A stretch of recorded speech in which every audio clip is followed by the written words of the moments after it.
Welcome to the President's Lecture Series in collaboration with the Charles W. Hostler Institute for World Affairs at San Diego State. Please take a moment and silence your phones if you haven't done that already.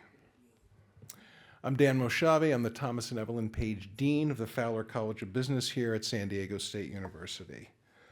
This afternoon's lecture invites us to pause at a meaningful milestone. As the United States approaches its 250th anniversary, we find ourselves in a moment that is both reflective and uncertain, one that asks us to consider not only where we have been, but where we are headed. The question at the heart of today's conversation, what does it mean to be America in the world right now, and what comes next, is not an abstract. It shapes how we engage across borders, how we understand one another, and how we prepare the next generation to lead in a rapidly changing global landscape. I want to offer a personal welcome to two very special guests. First, Mrs. Chinye Hostler, whose generosity and vision continue to sustain this institute. And of course, our distinguished speaker, Marco Werman, host and executive editor of The World, a co-production of GBH Boston and Public Radio Exchange. And we are delighted to have them both here today. I also want to acknowledge our partners for today's event, the City of San Diego and the City of San Diego International Affairs Board, and thank them for their collaboration. For more than 8 decades, the Hostler Institute has served as a cornerstone of dialogue and discovery here at San Diego State. Since its founding in 1942, the Institute has provided a forum where students, faculty, and members of the broader community can come together to examine global challenges and explore diverse perspectives on international policy and events. At a time when public discourse often feels divided and polarized, the mission of the Hostler Institute has never been more vital. Its motto, Audiatur et altera pars, let the other side be heard. Think about that, let the other side be heard. Reminds us that listening is essential to understanding. Here at SDSU, we're committed to fostering discussion and debate that is thoughtful, informed, and respectful, values that lie at the heart of the Hostler Institute's work. Over the years, the Hostler Institute has welcomed an extraordinary array of voices, ambassadors, Nobel laureates, business leaders, and scholars who have challenged us to think critically about the forces shaping the world. I would like to take a moment to recognize the individual whose enduring support makes gatherings like this possible, Mrs. Chinye Hostler.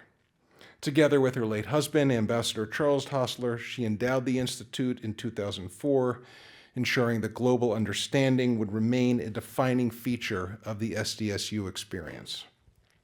Since the ambassador's passing in 2014, Mrs. Hostler has continued to carry that legacy forward with extraordinary grace and commitment. A proud SDSU alumna, Mrs. Hostler came to the United States from Taiwan to pursue her education and went on to a truly impressive career in finance and international business. Her global perspective, shaped by her travels and professional experiences, continues to inspire the Institute's mission to build bridges across cultures and ideas.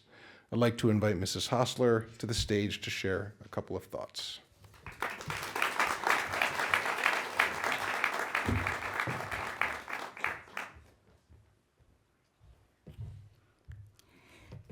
Thank you, Dean Moshavi, for your kind words. I've been listening to Mr. Marco Werman on the radio for many years and was absolutely delighted to finally meet him last year. As many of you know, he is and has been an icon in the public radio space and very important, informed, intrepid voice for international news on his program, The World. We're very, very fortunate to have him here today. I've always had a great deal of admiration for journalists, not only for their competent communication skills, their ability to conduct interviews and convey stories to their audience, but also for their boldness and courage and discipline it takes to be a good reporter with ethics and integrity. I found the best diplomats and journalists share many of those intuitive personality traits and a common purpose to shine light where it's needed and bring change that helps make the world a better place. Thank you.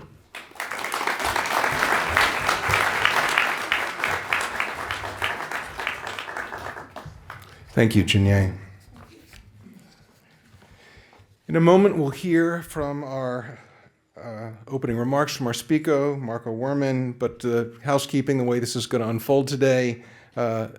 Werman will speak for about 15, 20 minutes, then he will be joined on stage by Dr. Elia Aronoff-Spencer, Executive Director of the Center for Health Design and Professor of Medicine and Design at UC San Diego, who will moderate a fireside conversation. We'll then open the discussion to questions from you all. So let me introduce the reason you're all here. Marco Werman is the longtime host and executive editor of The World, where he has brought global stories and perspectives to millions of listeners. Over the course of his career, he has helped deepen public understanding of international issues by highlighting the human dimensions behind the headlines. His work reflects a deep commitment to thoughtful storytelling and to connecting audiences with voices around the globe. At a moment when the role of the United States in the world is being actively debated and redefined, Marco's perspective is especially valuable. We have the privilege of having Marco in San Diego over the past year as a journalist in residence with UCSD. He'll be heading back to the East Coast in the coming months, and we wanted to take advantage of his time still here in San Diego. With that, please join me in welcoming Marco Werman.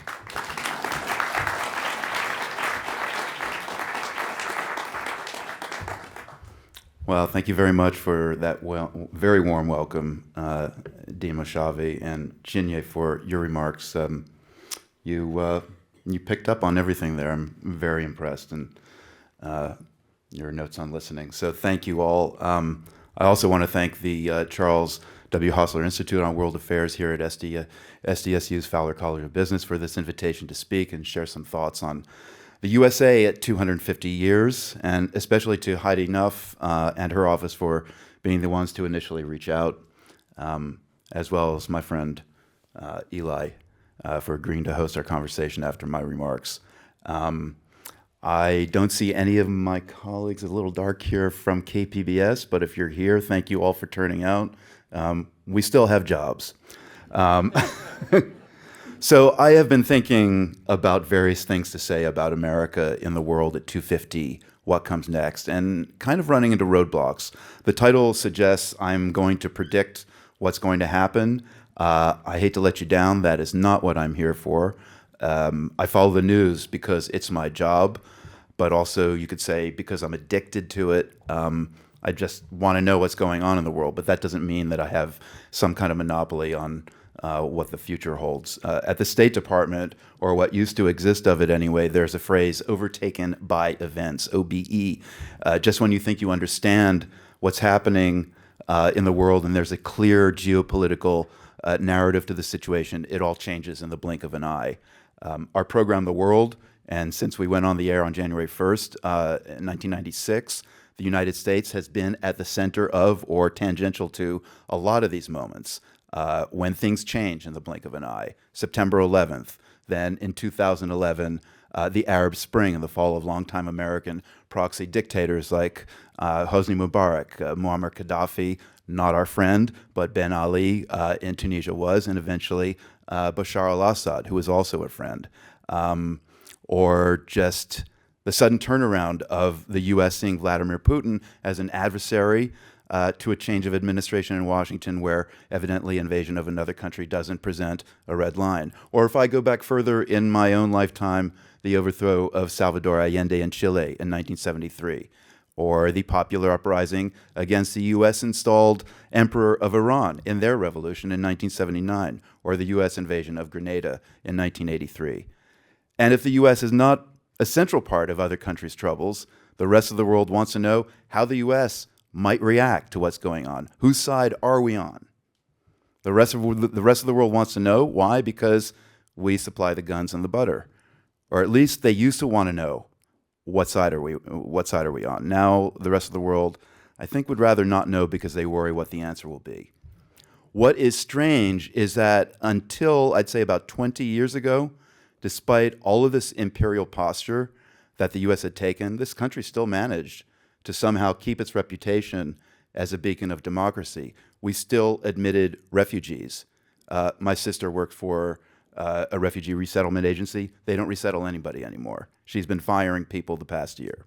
We still had USAID and sacks of grain stamped with American flags traveling all over the globe to the most remote villages you can think of. We weren't the most generous per capita, but the U.S. was a reliable support system. So as I started to think about what next after this year, the semi-quincentennial, much harder to say than bicentennial or tricentennial, my mind went back to the bicentennial and what I was thinking about the future at the time. I was in 9th grade, I was 15. I'm pretty sure my thinking about the future centered around when I would be taller and whether I'd make enough money from a paper route and babysitting to afford a Nikon. One memory I have of the bicentennial, 9th grade, the cover of my junior high school yearbook, my friends Lawrence Hobby, Warren Johnson, and David Jones were dressed up as the fife and drum corps, the fake blood bandages around their head, and that was the cover of our yearbook that year. I don't know how the semi-quincentennial is being marked in schools this year, but I don't feel the same burst of patriotic fervor with America at 250 as I did with the bicentennial. In the past week, I've been involved in 2 events that have really helped to focus my thoughts for this afternoon. The first one is a conversation I had with the climate scientist and activist Bill McKibben after a lecture he gave across town at UCSD exactly a week ago today. Bill, as some of you may know, is the author of The End of Nature. It was published in 1989 and really is the first popular and widely read book on climate change and the warming of the planet. The other event happened last Friday. I went to the Los Angeles premiere of a documentary that a friend of mine made called Los Lobos Native Sons, about the Grammy Award-winning band from East Los Angeles. But it's really about the role that Los Lobos have played and continue to play in standing up for the rights of Latinos in an ever-changing America. So Bill McKibben and Los Lobos are going to be my anchors for the next few minutes and what they can tell us about what next for America and the world. I won't speculate about what's next, but what could be useful really, I think, is based on what I know about what's happening in the world today, is framing things this way. If this were 2076, the tricentennial of this country, 300 years of the United States of America being in the world, leading the globe in many ways in much of that time, what will the people here and around the globe who will be alive in 2076, I won't be. I don't see any young people here who will be, but, there's hope. What will they wish we had done now so that they're living their best lives on a planet that is sustainable? How will they wish we had led as a country? And whether the U.S. is leading the way or helping to lead the way or not, what will societies have done to make people feel safe to thrive? I think of the basic tenets of the Declaration of Independence. They're still meaningful, and not just for the U.S., but they work for the whole globe. Life, liberty, and the pursuit of happiness.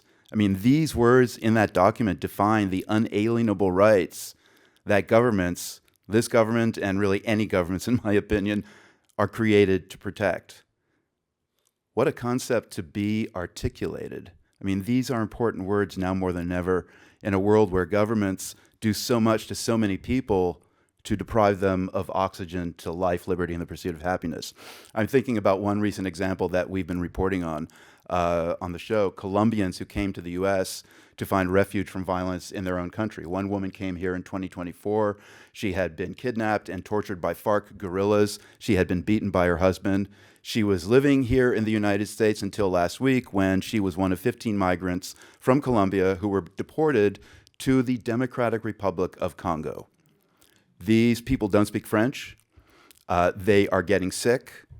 And in addition to those Colombians, the Trump White House indicated this week that they are also going to deport 1,000 Afghans who worked with the United States forces in Afghanistan who are languishing in a refugee camp in Qatar.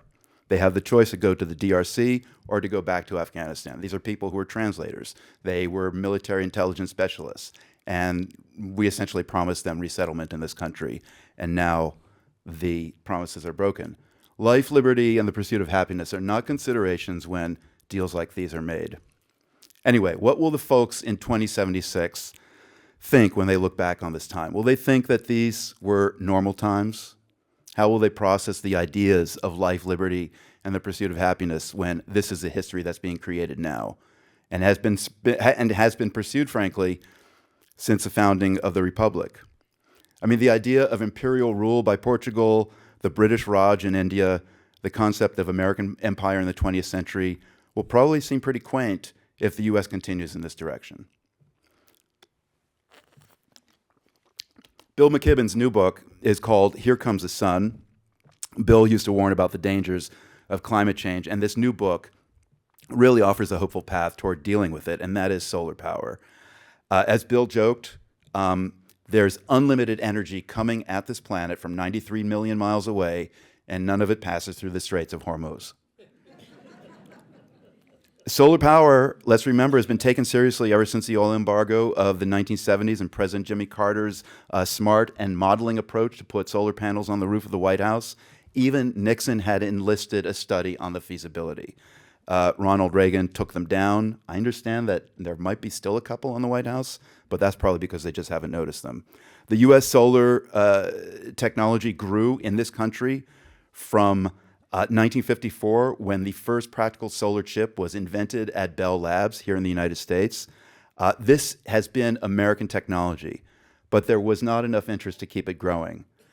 When I lived in Massachusetts, I followed the story of Evergreen Solar in Devens, Mass., a company that goes back to the 1990s. It had been facing intense competition from Chinese manufacturers, and even with Massachusetts state incentives, Evergreen could not compete. And in 2011, it shifted operations to a Chinese manufacturer, putting 800 people out of work in Massachusetts. Solar Wolf, another company in Massachusetts, same fate. At the time, it seemed to me that China's authoritarian muscle was able to make its people in manufacturing get off coal and fossil fuels and switch to renewables. And I figured that by 2020, they'd be rolling out solar panels like we do flooring. And if you go on Google, if you go on YouTube and type in how do Chinese make solar panels, it's exactly what they're doing right now. And it's not just for Chinese consumption. The U.S., if it weren't for the tariffs, we'd be buying back from them. Pakistan, on the other side of the border from China, I mean, they're just buying so many solar panels from China and install them that they are buffered from the oil blockages of the Strait of Hormuz. In Bill McKibben's estimation, the relinquishing of the American solar panel industry to China will be seen as the biggest act of economic self-sabotage, not just in American history, but in human history. So sit with that notion for a few seconds and imagine what a very hot USA will have wished we'd have done now so this country can recoup some of those losses. Actually, that's not ambitious enough, though, to deal with the problem. Renewable energy development must be seen as a conduit to making life easier and less expensive. So that covers life, liberty, and the pursuit of happiness. I got to say, if there's one thing that I've done in my 4 years in California that makes me feel like I've contributed in some small way, it's slapping 15 panels up on my roof and taking that IRA tax benefit from Joe Biden and leaving that for somebody else. It's baked in, it's grandfathered in now. I mean, the idea that I've not paid an electric bill in the past 3 years is pure life, liberty, and the pursuit of happiness. Trump came in, killed the tax break. He doesn't believe in climate change. It's just sad that we have a leader who refuses to believe in that science and in a lot of science. But here's the thing, and here's the positive thing that McKibben pointed out. Solar energy is bipartisan. The polling shows, according to Bill, the Republican voters are less enamored of it now because Trump's been going so hard after it, but they still like it by large margins and want more government support for it. So how does the band Los Lobos tie into this? So here's what we learn in the movie Los Lobos Native Sons. Los Lobos grew up in East LA. The 4 original band members all went to the same high school, Garfield High.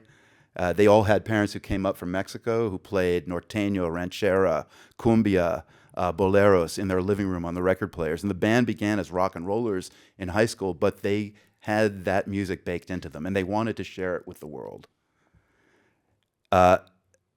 Even though this was a country that had not welcomed them and held the Chicano community at arm's length, not giving them full access to life, liberty, and the pursuit of happiness.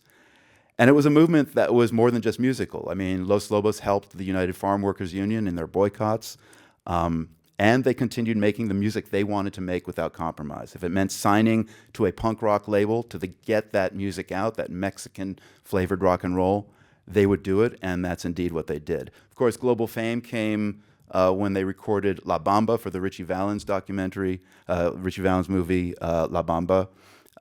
They could have gone at that point and just done concerts of La Bamba, making millions of dollars everywhere, but they stuck to their mission, which is sharing Mexican music with the United States.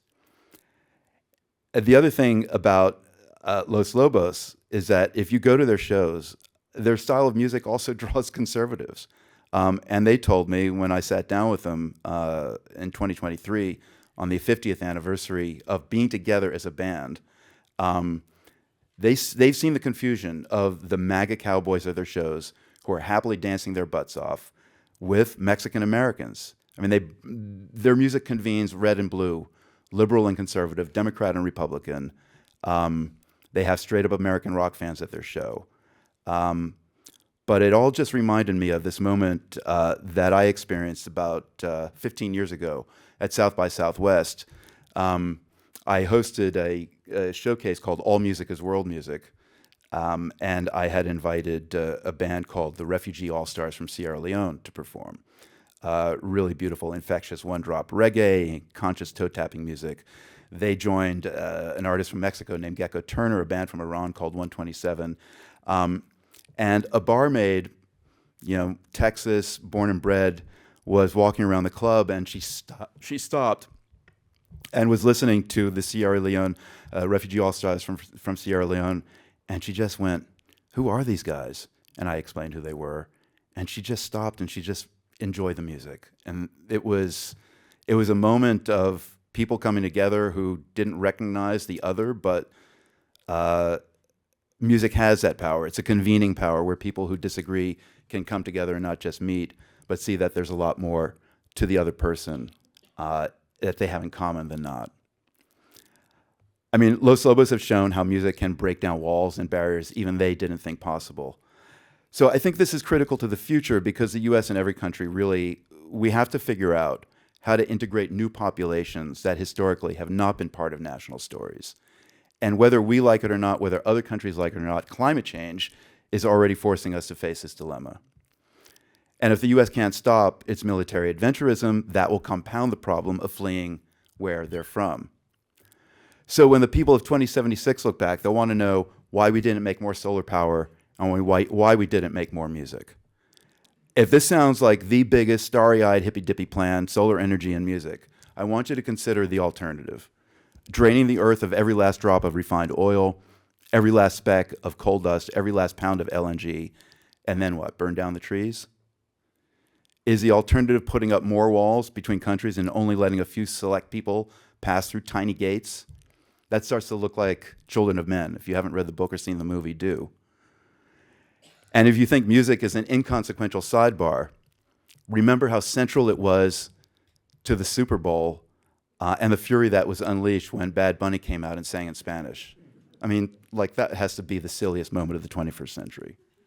And that kind of mentality has to change if the U.S. is going to lead again in the world.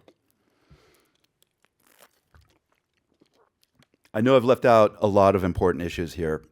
What to do about the crushing legacy of the slave trade, how to take care of the sick when so many in this country still don't have adequate health care, I haven't spoken about the radically dysfunctional information landscape we are all now a part of, where it's hard to ascertain what facts are, what the truth is, what actually happened, and why. It's why human-centered journalism is still so critically important. I haven't spoken about the duopoly of politics in this country that has kept so many people out of the political system. And I haven't spoken about a really big one, how capitalism has turned human priorities into material priorities. But I really think that getting the climate right and trying much harder to be empathetic to others will be the thing that when the 2076 folks look back on today, they'll say, they should have at least gotten that right. Because the physical quality of where we live and how we interact with each other underpins everything. Every great power that has risen has fallen. The zero-sum game is not a friend of sustainability and social harmony. It is contrary to life, liberty, and the pursuit of happiness, which is precisely what we celebrate every July 4th. I'm going to end with thoughts from a musician, Randy Newman, and his terrific song from 2008, A Few Words in Defense of Our Country. In several verses, he enumerates troubling politics across history, the Caesars, one of whom named his horse consul of the empire, the Belgian conquest of Congo, where King Leopold took the diamonds and left everybody with cholera. And then Randy Newman reflects on where the U.S. is at. And remember, this is 2008 when he wrote this. George W. Bush is about to leave office to Obama. Iraq war is raging. The U.S. empire is strong, but no longer is without question, nor is it invincible. And Randy Newman ends his song with this verse. The end of an empire is messy at best, and this empire's ending like all the rest. Like the Spanish Armada adrift on the sea, we're adrift in the land of the brave and the home of the free. Goodbye, goodbye, goodbye. I will add to that, we don't have to be adrift, and the U.S. can restore the mantle of leadership that is vastly different from how it is led in the past. We can turn this around. We just have to remember what it might be like to be living in 2076 if we continue on the current path. Thank you very much.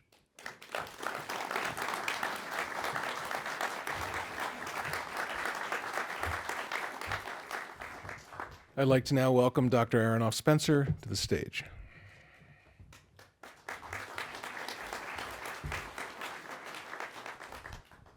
Are we on? Are we on? Yeah. Which button? We're on. We are on. Yeah, that works. Mr. Microphone. Well, Marco. Welcome back. Eli has just returned from several time zones away. I was. And I appreciate your coming out and doing this. It's an honor to be here. I'm sure people really want to get to what you have to think. I think you started to intimate something, and I think people think about you as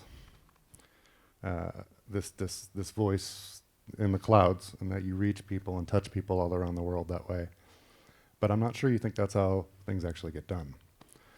So you said people were maybe getting together one-to-one at this Los Lobos concert, and you've told me that maybe this people-to-people thing has some virtue. So are there special stories about not where people meet over, online, but where they meet in person and where things have changed? That is so important in this age of everything is virtual and we're meeting people on Facebook. And I think the human connection absolutely has to be restored. I mean, you felt that. You were telling me driving over here in a taxi, and you were talking about, hey, listen to what's on KPBS right now, and the driver didn't know, and you tuned into the BBC World Service. I mean, that is just one very small example. For me, the biggest change and the most impactful experience of my life was going to Togo in West Africa with the Peace Corps. And I'm so lucky I went when there was an internet, of course, but nobody knew about it. There were no cell phones. We had to write letters. And you had to focus and be with the people you were with. And I met so many people and had so many great relationships. And, ironically, it is social media and WhatsApp that brought me back to a guy I worked with in the Togolese countryside, who's in the north, and he built a chicken coop, and we worked together. And He's now got fish ponds, and he's telling me about all the kids who are leaving and going to the gold mines in Mali and Niger. I mean, that's a human connection. And every connection that I had, where I was just sitting and listening to people and having them tell me about their lives, that Peace Corps is still alive. I think Trump wants to move the number from 3,000 volunteers worldwide to 8,000 by 2030. But meantime, he's slashing all the personnel at headquarters in Washington. So I don't know how that's going to happen. But it's still a massively influential organization that, I can't say. I bet there isn't a single village on this earth where there hasn't been a Peace Corps volunteer, which is an impressive thing to think about. The other thing that I think is a really good model for this, and I'm going to sound like an imposter because I only learned the phrase 2 years ago at the event that I met Chinye at. The San Diego Diplomacy Council asked me to be on a panel about subnational diplomacy, and my first reaction was, what's subnational diplomacy? But basically, I think about it this way. If there is a government that's working at the national level, there are people who can do outreach to other countries below the government, sub the national level. Think about cities. Think about where we met, the World Design Conference that linked together 2 cities, Tijuana and San Diego. That communication across borders. Heidi Nuff told me about this group that they've been working with from Kiribati. Kiribati will be the first island nation to be overtaken by the seas. And it's a training program for these kids and working in English. And that kind of engagement where the government's left out of the process, that can happen. And it can happen. Anybody in this room can do that. We are free to communicate and work with people abroad. So I think those are a couple of examples, and I think they're powerful ones. So maybe related, and maybe the flip side of this is that it seems like it's easy to make friends in person and enemies online. Yeah, that's a great point. And it seems like there's many channels to truth today with all of WhatsApp that you mentioned to meet your friends, but we can get information anywhere, and we seem to be able to get the information we want, whether it's true or not. So it feels like journalism, media, they're in a special place right now. We've lost trust. We have too many choices. We don't know where to go. So what's your approach, either that got you here today or that says why we should listen to you and why journalism is still important? Again, I kind of go back to Peace Corps and the idea of understanding a place and a people before you even kind of think about reporting on them. I always kind of understood that parachute journalism was a bad thing because it implies that you're dropping into a place, you find out something real quick, and you leave and you report on it. I think the business of journalism kind of forces that on us. Obviously, if you want to kind of extend longer periods of time to really understand a place, that costs money. So there is an economic pressure to do parachute journalism. But I think in an ideal world, we don't want to do that. I mean, when our show started, the intent was to find local reporters who understood American kind of radio production values. So we went through, the alumni catalogs of the best journalism schools in the country, Columbia, Berkeley, Missouri, and just found out who were the foreign students who had gone back and learned how to do this. When I go out today, I try and pack in as much time in the field as possible. I know I can't usually get more than 2 weeks, but then it's about finding the right people who can introduce you to the right people. So it's complicated, but I think it's also people don't understand the lengths journalists go to get the story right, and it's just so easy to get some information off the internet that seems legitimate and correct, and of course you can't just base fact on what seems to be right. You have to know what's right. And to know what's right requires second and third and fourth sourcing.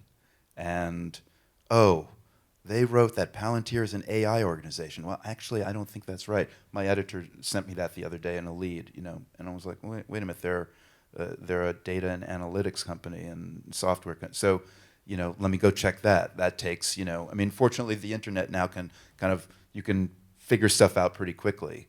When we first started, you'd go to the library and spend hours on microfiche and microfilm, digging up back, old stories and research. It goes much faster these days, but people still have to do it. The humans still have to double check and triple check. My first job in journalism was as a 16-year-old. I was like completely smitten with the Carl Bernstein, Bob Woodward story. Like a journalist who didn't go to college can bring down the president of the United States. I thought that was pretty cool. And so, I was like, well, and Carl Bernstein got his start as a copy boy. Some of you are old enough to know what a copy boy is. It's like back in the day, you would have these teletype machines, UPI, AP, etc. And us copy boys would sit there and wait for the next story to come off, and you rip it and you run it over to the state desk, the national desk, the world desk. That was my job at the age of 16. And this first day I got there in the newsroom, I was like, this is where I want to be for the rest of my life. It's just people who are really smart, people who know what's going on, people who are smart Alex, people who've got a good sense of humor. And I was like, I want to be here, and this is what I want to do. So a comment, I think 100% of people in this room are old enough to know what. And then maybe even there aren't people young enough to need it explained, but if you don't see the hard work behind what goes into the radio show, I think people imagine it, but what you said is it takes hard work and integrity, and the news is like, it doesn't throw itself at you. So you've described almost, and I think people have a picture of in our heads that maybe everybody does, that the news is this 1970s heroic, news versus government, save the world, and it's very analog. People doing real things. There were wiretaps. There's, it's very, but the world's changed. This is not your show, the rest of the world. Do you get confused sometimes? Yeah, I do. So there must be some tension between traditional media, your bosses aren't here, I guess I can say, between, whatever the bosses are, where you want to go, and then where the technology's trying to probably pull you. So how are you dealing with that? Well, last summer, Congress pulled a $1.1 billion from public broadcasting. They pulled the money from NPR, they pulled the money from the CPB. WGBH, which produces our show, gets 8% of their money from CPB. And so they had to fire a bunch of people. 20% of those layoffs happened in our newsroom. So that forced us to suddenly redesign the show because we went from 4 producers a day to 2 producers a day. So instead of doing 10 to 12 segments per show, we were down to 6 to 8 segments. Just to kind of like get that part out of the way, we actually, I think, sound better because we're doing kind of longer interviews. We're getting to more detail, whereas we're kind of rushing and speeding through a lot of stories earlier. It does mean that we have to really tightly curate what we do every day, and that morning editorial meeting can get pretty intense. We want to do this, we want to do that, we can't do it all. At the same time, WGBH, and I think a lot of public radio stations, public TV stations around this country, we're a double licensee, so we're radio and TV, like KPBS. They have to figure out kind of how to operate in this new economy. WGBH's take is, let's get everything on YouTube, and let's see if we can be profitable there. That includes some great programs like Frontline and Nova and The American Experience. And can you charge for that on YouTube? And these are all the questions that are trying to be figured out right now. How do you get radio on YouTube? What is a visual component for radio on YouTube? And there are answers to that, but it takes time, and again, it'll take money. But even before all that started, the kind of need to, you're a radio show, but you also need to be on Twitter, now X, and you also need to be on Facebook, and you also need to be on Instagram. And you need to create content for that. And if you're not there, you're losing. And And even before that, we had the website, theworld.org, that we also have to feed. So where a reporter used to just write one article for that day's paper, for example, suddenly they've now got to reproduce that for the website. Oh, do you think you can go out and get some sound and some picture? Oh, maybe some video. You've got a phone. Get that too. So suddenly a newspaper reporter is a newspaper reporter, a photographer, a video reporter. They're conducting interviews. Yeah, you could get the lighting better on that next time. So like that's kind of the pressure that journalists have faced over the past, in the last 20 years, I want to say, but I mean, probably 30. Yeah. So actually pulling together the chilling words of the what this institute stands for, this crazy idea of listening. And I think this is very controversial. I think I'll say that both Marco and I like France. And there is, besides croissants, there is this reverence of media. It's literally the not government that you need to keep the government in check, and if you ask people. So it doesn't sound like our, front line of keeping our country that can take down presidents when they need. You just described to me a less than funded, not fully geared up, but still doing its best. So you're important, but it's going to be hard. So what's the future look like? We're still trying to figure it out. We are going to find out in the next year whether we can get enough grants and support to make ourselves sustainable without CPB money. Right now it's hand to mouth, but there does seem to be some optimism around private funders. NPR got a major donation last week of I think $110 million from I want to say anonymous donor, but if they're not anonymous, bless them. That money does not come to us because we were produced by WGBH and the Public Radio Exchange. So we have to figure that out on our own. But we have people figuring it out. So, my job is to let them figure that out. If I meet, people who are interested and have deep pockets, I will definitely take them out to dinner. But they're doing that, and I worry about the journalism. And when we heard that we have another year to make programs, I was just so excited that, we can keep on making journalism doing radio. That's all I want to do. We full disclosure, we did talk about some of these questions ahead of time. You kind of answered why you wanted to be a journalist, and if you want to go into that more, you're welcome to. But I want to. We heard this sort of obsessive. He's working really hard to do what he does, and there's an obsession and an integrity to get you the news that's right. And think about it. If this is really an icon, he's really good at his job, and there's a lot of people who didn't do this, right? All the people we're not interested in, all the people I don't get to interview who aren't here, that took something. So you came from somewhere. This isn't just you. You didn't blink into this. So I think your history is important. And I wonder if you'd tell us, what it is that made you you so that we like you so much. Well, I don't go that far. But, you like me. These people don't know me, but maybe you'll like me too.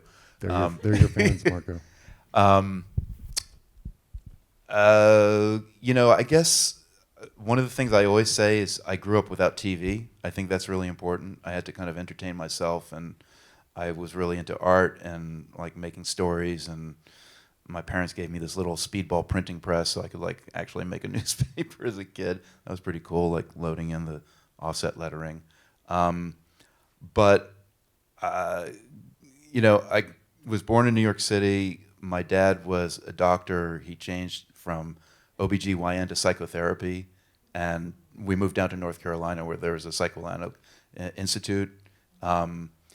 Jewish kid from New York and arriving in North Carolina in 1967. My first name ends in a vowel. I've got skinny wrists. I'm a weirdo. And so you got to deal with that. You got to deal with that as an outsider. And then, you have parents that have books, and you start reading their books on the shelf, and you start understanding what they're into and you start understanding where they're from. And the older I got, the more important those stories of my parents, where they were from, became in my life and provided me with questions that I wanted to answer. So my mother is Dutch. She was born in Indonesia in 1936. She's still alive, thank goodness. She'll be 90 this year. Her parents, her grandfather was a governor general of Aceh. So he was a colonialist, Dutch colonialist. I've got pictures of him with his Indonesian slaves, loincloths. My grandfather, my mother's mom, worked for Royal Dutch Shell, plundering oil from Indonesia. My mom and her mother were, they and her dad, they were all thrown into a Japanese prison camp during the war for 3 years, and only got out because the U.S. Bombed Japan. They were on the verge of, final solution because Japan couldn't feed the prisoners anymore. Once I started learning about that, I had questions to answer. My dad, Jewish, was going to be a musician. When World War II, came back to the States and decided he wanted to become a doctor, but because of the Jewish quota, couldn't get into any medical school. So he went to medical school in Switzerland. So these are the stories that were kind of swirling, and I kind of knew that there was this big world out there that, like, the United States wasn't enough. I kind of got it already. I needed to find out what the rest was all about. And so I wasn't the greatest student in school when I realized that Peace Corps was an option. I was like, that's what I'm going to do. I'm going to kind of reset. I studied documentary photography at Duke with Alex Harris, who is kind of a descendant of Walker Evans and the Works Projects Agency. And I studied photography with Jill Friedman, no longer alive. She was a great New York-based photographer, had been in Magnum, one of the first women allowed to join Magnum. And I was telling Marlene earlier, I'm kind of by nature a shy person, so I really don't know why I'm in a business where I'm talking to millions of people every day. I don't know why I'm here in front of all of you. But Jill taught me, just like walking through the streets of New York City with her, walking up to people, complete strangers, and just approaching them and just saying, you look so freaking cool, can I take your picture? And I've taken that attitude and that approach to radio, to print. Still, I love photography. Yeah, and that's basically where I came from. If you don't believe that last sentence, the last time I saw him, somebody interesting walked by and he literally said, you're so freaking interesting, can I take your picture? You're a journalist all the time. So I think if we keep this world alive, there's one thing I'm still certainly proud of that's American. It's our radio show. I think that you should be imported, and I think that we should be all listening to you until you decide not to anymore. Well, thank you. And then, think about it. He's not that expensive. Will you please, in this room, make sure the world survives? You were here. And so I don't know how we're going to do this, but somebody's going to tell me. I don't think I'm mic running, but I want to open it up to questions to the world. What are we doing here? I saw the first hand over there, right? Oh, we got a mic runner. Yeah. Okay. Now, And here, and then here. I just moved to security now. Oh, there is a mic stand, so maybe Happening. go up to the mic. Yeah. Hi, thank you. For the first time, the sitting American president calling journalists the enemy of the people. And they seem to be not fighting back. What do you think, why they are not fighting back to be calling this name? Because it's horrible, and it reflects the fight for the sitting president against journalism. I'm not sure I'm not sure journalists are not fighting back. I think a lot of stuff comes out of Donald Trump's mouth, and we've learned on our show that you can't rely on words or posts on Truth Social to drive your news agenda. And you have to wait and see what he actually does. So he can say enemy of the people all he wants. I mean, I've actually experienced being an enemy of the people and being arrested for being a journalist in Burkina Faso. So until that happens, he can say whatever he wants. But, you know, I take very seriously, you know, the arrival of Barry Weiss at CBS. I take very seriously ABC yanking Jimmy Kimmel off the air. That stuff I take seriously. But, you know, I think you'll find if you talk to journalists around this country, who have heard Trump say enemy of the state, you can probably get a big eye roll.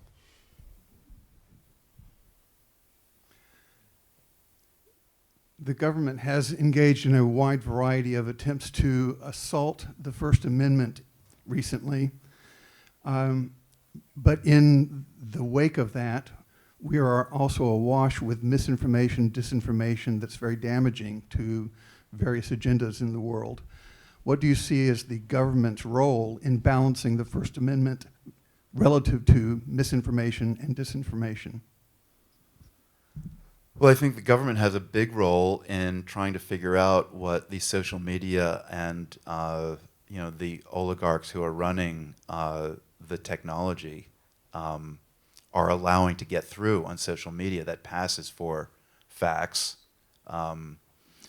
So that's where their role is. I mean, I'm not calling for censorship, but you know, it's a wild west on social media. I don't know how much time any of you spend on social media, but it's a cesspool, and there's no checking. And we've seen how moderation of social media is not effective enough. I mean, first of all, moderation of social media has been outsourced, and right now, and there's a group of Kenyans who are so mentally damaged by what they've seen on social media. I mean, Meta went ahead and fired them anyway, but now they're sitting there with like a boatload of mental problems. So I think it's the government's role to basically moderate the moderators or get that under control. Hello, my name's Greg, and I'm a proud Boston University graduate. Yay. Yay. And I have 3 millennial kids, and they only listen to the world because I forced them to. Nice, thank you. You're welcome. The challenge I see now is, what about our Gen Z? What about our Gen A? Where are they getting their news from? How do we take the quality journalism that you represent at the pinnacle? How do we get them to listen and be aware? How old are your kids? Not to Well, pry. I've got my millennial kids are in their 30s. Okay. Well, that's a good thing. But as I've gone into classes at UCSD, and I don't know whether SDSU is any different, but I always poll the room, how many people here pay attention to the news on a daily basis? No hands go up. How about on a weekly basis? Maybe 5. How many of you want to be journalists? A bunch of hands go up. Well, here's a problem. There's a very fundamental problem. If you don't know what's going on in the world, if you don't know what's going on your block, you can't be a journalist. You've got to be basically obsessed with knowing what's going on. I was encountering this already back in Boston when a Northeastern prof came into our studio, and I asked the same question. And they do follow the news on a daily basis, but they're getting all their news from X. Which, if you know how to curate your feed, that is fine. But you really have to know what you're doing. You have to know that so-and-so is really great on Syria, or a bunch of people are great on that. You have to know who's good on China. You know, you have to basically curate a wire service. That's how I entered Twitter. It's just like, wow, there are all these experts here, and I'm going to have kind of a bespoke wire service on all these subjects. But that's not how people use X. I was going to say something else about, the kids today. Probably don't. But I think I think it is problematic. Yeah, that people need to be better at sorting through their sources and where they get their news from, and they need to follow it on a regular basis. Oh, I know what I was going to say. One of the things that I've been concerned about, and this is something I've heard from profs at UCSD, is that they just got over the COVID anxiety bump of kids who, you know, were kept out of school in their senior year and just didn't have their graduation commencement exercises, and that really threw them for a loop. And things didn't really settle down until their junior year if they did. Now they are expecting the AI anxiety bump, where kids have been using AI to write their papers in high school, but they're not going to allow that at college. And there are ways they know if you've used AI or not for your papers. So that's what a lot of profs are dealing with. And on top of that, there's a social media thing and fake news and yeah. Ma'am. Hi, my name is Elena. Hi, Elena. I have a question that in some ways is related to my past education and in some other ways related to where I am today. When I was in high school in the Philippines, and it was a very poor school in a high crime area, we had to take world history and we had to read current events. It was a required thing. And so when John F. Kennedy died, we cried. I was in high school, we cried. And we were worried what would happen. But today, when I see high school students, they don't seem to know what's going on around the world. And not even my millennial co-workers understand other countries. There's an ignorance, a widespread ignorance about other countries. My question then is, how do you bring the university into journalism, and how do you bring journalism into universities to make it as part of their homework assignment to do investigation? Because here's the problem that I see. I see a lot of journalists spreading misinformation about nutrition, about a healthy diet, about public health, about vaccination. Are they journalists or are they influencers? Some are journalists, actually. I've seen journalists that are, I don't know their names, they have European names, and they're promoting information that clearly is not backed by science, and we are blurring the line between journalism and influencers as well. Okay? Absolutely. So the question now is, how do we bring the university and journalism together? Because I think that's your best source of changing the course of America. There's so much ignorance, for example, about China. I couldn't even mention China in my class, and I teach global health. I never mentioned the word Belt and Road Initiative until 10 years later, because my students, many of them come from a military background. And you mention China, and they immediately think you must be pro-communist because you were born in China. But I was born there, but I left before I was 1 year old, So I think the answer to your question starts before the university. I think, I grew up with my parents getting the New York Times every day. Yeah. On the doorstep. I Right. grew up watching my parents read that paper and discussing what was going on in the news. I would see my dad get into arguments with people over what was going on in the news. I had a high school teacher who required us to follow the news. So Yes. I think it starts at education. And I often feel sometimes when we're discussing like an introduction to a story on the show, do we need to explain that to our audience? How far deep do we need to go to explain that? I don't want to dumb them down, but I also don't want them to get lost. And so there are times when I feel like I'm a substitute teacher and I'm not really sure what's been covered. But I think it starts early. I think should start early. it starts early in early education and Yes. just, I don't know if they still have My Weekly Reader, but that was like this kind of cool little like newspaper for kids. That was smart. It gets people into the habit of, you know what, the first thing I need to do today is probably know what the weather is and then what's going on in the world. Yeah, and that's how we learn English, actually, in a foreign country. We learn English through reading newspapers. Your story about crying when Kennedy was killed reminds me of the Peace Corps driver in Togo, Chalim, had basically not even completed elementary school. But I spent a lot of time with him. Chalim could tell you not just the presidents of the United States, going back to Eisenhower and FDR. He could name all the secretaries of state. Yeah, when we were kids, we had a contest with our classmates. We could remember the name of each president of the United States forward and backward. Right. And that was a challenge. Yeah. Who could do that? You know? Well, we need that kind of, I call it cultural literacy in many ways. You know, you can call it historical literacy, but it's where we live, it's who we are, and we need to know this. I think we have time for one more We question. got one more. You're the closer, Outback. Make it good. No pressure. We've seen in the last several years the destruction of so many venerable American institutions. Agency for International Development, the EPA, the National Park Service, the Consumer Protection Agency. I can go on another 3 minutes with that list. Yeah. Many people say, well, after the next election, we're just going to restore all that stuff. Could you shed some insights into how easy or difficult it will be to restore civilization once again within the United States? Or are these long-term, is there such long-term damage to these institutions that they're perhaps irreparable?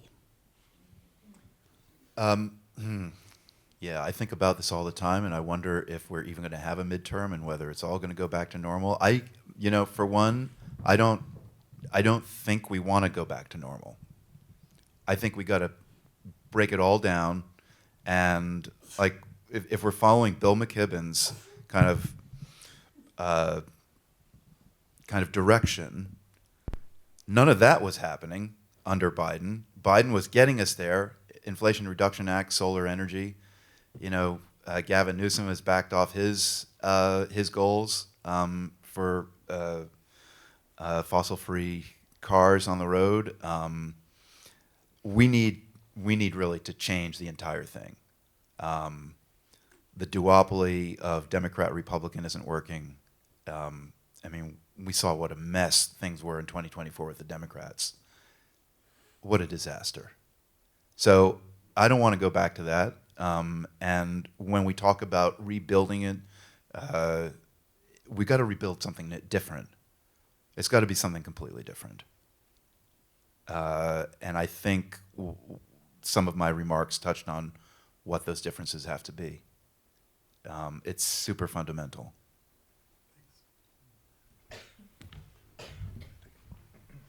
Big round of applause here for Marco Werman.